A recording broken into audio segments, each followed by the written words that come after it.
ఆయన ఘనత కొరకు నా సర్వస్వం. ఆగస్టు 15.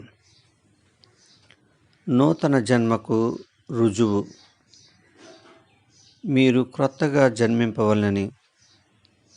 యోహాను 3:7. ముసలివాడైన మనుషుడు ఎలాగూ జన్మింపగలడు అని నికోదేము ప్రశ్నించాడు. ఈ ప్రశ్నకు జవాబు, జీవితంలో అన్నీ కోల్పోవడానికి సిద్ధమై పాత అలవాట్లను, ఆలోచనల్ని, ఆచరణల్ని గతింపచేసి క్రీస్తు అనుగ్రహించే నూతన జీవం పొందడానికి సిద్ధం కావడమే తిరిగి పుట్టడం. ఇదే నూతన జన్మ. ఈ అనుభవం జీవితంలో ఇంతకుముందు లేదు గనక మనలో నూతన జీవం మూలంగా నూతన స్వభావం ఏర్పడింది గనుక ఇది క్రొత్తగా జన్మించడంతో సమానం. పాపం విషయంలో మనం పశ్చాత్తాపం పొందినప్పుడు, పరిశుద్ధతను వెల్లడి చేసే విషయంలో మనలో ఎటువంటి నటన లేనప్పుడు మనలో నూతన జీవం వెల్లడవుతుంది. ఇదే మన నూతన జన్మకు నిదర్శనం. తన్ను ఎందరు అంగీకరించారో వారికందరికీ.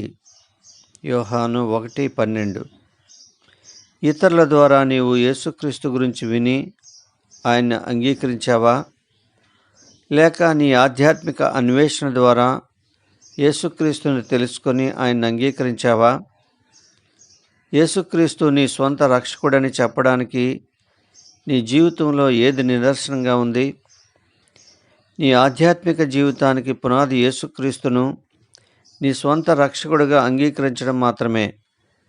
నీవు తిరిగి పుట్టినప్పుడు మాత్రమే యేసును చూడగలవు.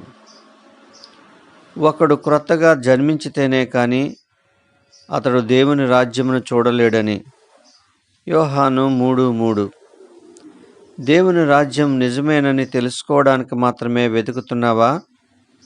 లేక నీ జీవితం మీద సర్వాధిపత్యము దేవునిదేనని ఒప్పుకుంటూ ఆయన అధీనానికి నిన్ను నీవు అప్పగించుకుంటున్నావా?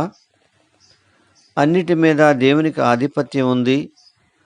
నూతన జన్మ నీకు నూతన దృష్టిని కూడా ఇస్తుంది. నీవిప్పుడు దేవుని అధీనాన్ని స్పష్టంగా చూడగలవు. నీలో దేవుని పోలిక ఉన్నప్పుడు ఆయన కృత్యాలు, ఆయన కార్యాలు నీకు సుస్పష్టంగా కనిపిస్తాయి. దేవుని మూలముగా పుట్టిన ప్రతి వానిలో వాడు పాపము చేయడు. 1 యోహాను 3:9. పాపం చేయడం మానివేశావా? లేక పాపం చేయడం మానివేయడానికి ప్రయత్నిస్తున్నావా? వాడు పాపము చేయడు అని బైబిల్ ఉద్ఘాటించి చెబుతుంది. అంటే మనము పాపము చేయడానికి ప్రలోభపడమని కాదు కానీ మనలో ఉన్న దేవుని జీవానికి మనం విధేయత చూపించినప్పుడు మనం పాపము చేయలేమని అర్థం. ఇది మాత్రమే మనము తిరిగిన పుట్టిన వారం అనుకునేందుకు నిదర్శనం.